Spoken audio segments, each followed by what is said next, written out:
Hello, dear students. This is RV Jambagi welcoming you for SSLC online classes. Dear students, in the previous lecture, we understood the concepts of magnetic field due to circular loop carrying current and magnetic field due to a solenoid carrying current. The conclusions of those two are as follows. When an electric current is passed through a circular loop, the magnetic field lines are concentric circles near the loop, getting bigger and bigger as they move away and straight at the center of entire loop. So, magnetic field due to circular loop carrying current as that. The magnetic field due to current carrying solenoid behaves as same as the bar magnet. So magnetic field due to a solenoid carrying current behaves exactly as bar magnet. In today's lecture, we will take force on a current carrying conductor placed in a magnetic field. Okay, we are getting the force on a current carrying conductor. So current carrying conductor kept inside the magnetic field. So we are calculating the force of that. We already learned that an electric current flowing through a conductor produces magnetic field. According to the French scientist André Ampère, the magnetic field of any magnet exerts a force on current carrying conductor, and current carrying conductor having the magnetic field exerts the same force on the magnet itself. Okay, this is given in accordance with André Ampère. So this can be illustrated as follows. Take a small aluminium rod AB. Looking into the picture, we are having the rod AB. Using two connecting wires, suspend it horizontally from a stand as shown in the figure. So using two connecting wires, suspend that aluminium rod horizontally. Okay, looking into the picture, you will get how the connections are made. Now, place a strong horseshoe magnet in such a way that the rod lies between the two poles of the magnetic field, which is directed upwards. Okay, you are placing a strong horseshoe magnet in such a way that the rod AB lies in between the two poles of horseshoe magnet N and S respectively. Okay. Connect the aluminium rod in series with the battery. Sorry, there is a small mistake in it. That is battery. Connect the aluminium rod in series with the battery, key, and a variable resistance or rheostat. Okay. Now pass the current through the uniform rod AB from the end B to A. From the end B to A, you pass the current. So here, looking into the battery, plus and minus. So see, the conventional current direction flows from positive to the point B to point A, and hence the current is coming back to the battery negative. Okay, I hope you will get the direction of the current. We observe that the rod is displaced towards left. So whenever you are switching on the current from B to A, the rod moves left. The entire rod AB moves left. After reversing the direction of current, say look into the second picture. Okay, so you are passing the current from plus plus n to the point point A to B and to the negative of the battery. Okay, means you are reversing the direction of current in the circuit. We seen that this time rod displaced towards right. So in first case the rod moved towards left. Here the rod moves towards right. Okay, whenever you are switching on the current from the direction B to A, it moves left.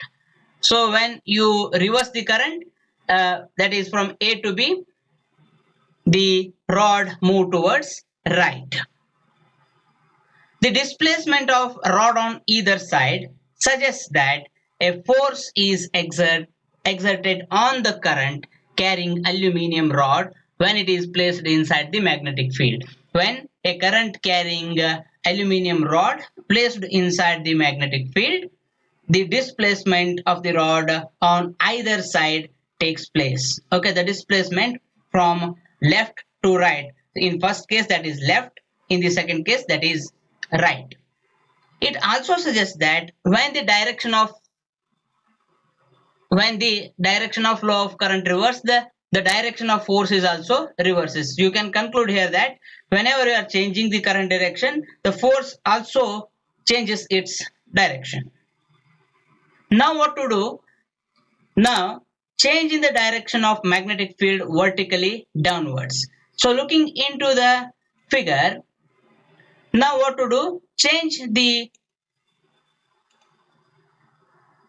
north pole and south pole. Generally initially it was north to south, means it is vertically upwards, the magnetic field direction from north to south externally outside the magnet. So you just reverse in this case. What happens when you change the direction of magnetic field, that is vertically downwards, by interchanging the poles of horseshoe magnet? It is once again observed that the direction of force acting on the current carrying rod gets reversed. It is getting the force, and this is exactly reversed to the first case, and it is conversely true also. It is also showing that the direction of force depends upon the direction of current as well as the direction of magnetic field. So what it means, when you change the direction of magnetic field, the rod again get the force on either sides yet again, but it is which is converse to the original or the first case. Okay. The experiments have also shown that the displacement of the rod is largest when or magnitude of force is highest. The displacement or magnitude of force is highest when the current is at right angles to the direction of magnetic field. When the magnetic field direction and the current direction, when they are at 90 degree, means they are at right angles, then the displacement of the rod is maximum. So you must take care that when will be the displacement maximum. The maximum displacement of the rod occurs when the current is right angles to the direction of magnetic field. Current direction and magnetic direction, they are perpendicular, they are at 90 degree, then we say that the displacement of the rod is highest. So we can conclude this experiment as the magnetic field of any magnet exerts force on a current carrying conductor, means the magnetic field of any magnet exerts the force on a current carrying conductor, and the direction of force depends upon the direction of current as well as the direction of magnetic field. So this is the conclusion of the experiment or the activity, that is force on a current carrying conductor. So the conclusion, once again you can take it as the magnetic field of any magnet exerts force on a current carrying conductor and the direction of force depends upon the direction of current and the direction of magnetic field. I hope you are getting these things right. Now let's move to the next part, that is Fleming's left hand rule. Fleming's left hand rule is also called as motor rule. Okay. In the previous activity, we aware that the displacement of the rod is maximum. Short while I discussed the displacement of the rod is maximum when the direction of magnetic field, which is perpendicular to the current flow. So when the current flow and the direction of magnetic field are at 90 degrees or perpendicular to one another, the displacement of the rod is maximum. Note also that when the rod is maximum means force is also perpendicular to the field and current. That force exerted on the rod, which is also perpendicular to magnetic field as well as electric current. Okay, these three directions can be easily illustrated through a simple rule called Fleming's left hand rule. Okay, the direction of current, direction of magnetic field, and direction of motion of the conductor or the force, those can be studied by the simple rule called Fleming's left hand rule. According to this rule, stretch your thumb, forefinger, and center finger of the left hand in such a way that they are mutually perpendicular to one another. Mutually perpendicular means what? The thumb, which is in perpendicular with forefinger which is in perpendicular with the center finger.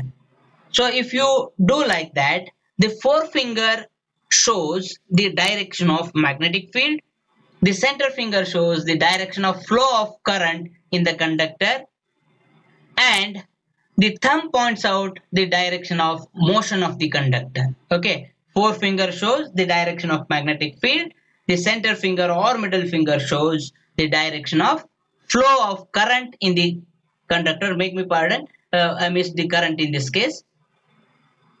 Then the thumb points out the direction of motion of the conductor. So this is Fleming's left hand rule. Now let's take few important machines use the force on a current carrying conductor. There are 5 pictures in the screen. First one will be the generator, second one will be the magnetometer, third one will be the electric motor, fourth one speakers, and fifth one will be the mic. So those are the 5 different pictures that uses the concept of force on a current carrying conductor. I hope you understood all the points discussed today. Thank you very much for watching. We'll meet you in the next class. Till then, bye bye.